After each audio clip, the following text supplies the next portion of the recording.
वो क्या चीज़ है जो लड़की के पास दो हैं और गाय काऊ के पास चार हैं। ये पहेली सिंपल है और सही पहेली है, अल्लाह की कसम। ये सही है। ये आप अगर गलत बना दो तो वो अलग बात है। मतलब मैं नहीं सोच रहा था, तुम्हारे बारे में बोल रहा हूँ।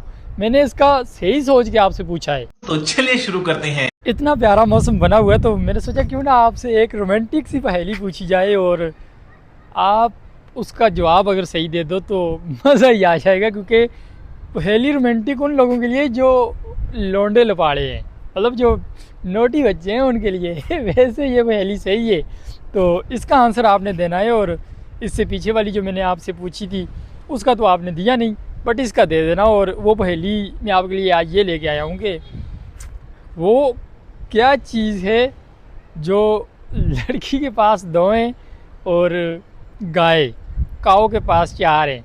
ये पहेली सिंपल है और सही पहेली है, अल्लाह की कसम। ये सही है।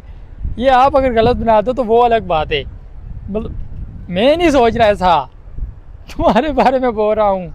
मैंने इसका सही सोच के आपसे पूछा है और इसका कॉमेडी में मेरे को आंसर भी सही चाहिए। मतलब पिछली पहेली की तरह वो जो मैंने आपको बताया है, वो नहीं लिखना। मैं क्या बोलूँ, मुझे खुद कुछ समझ नहीं आ रही।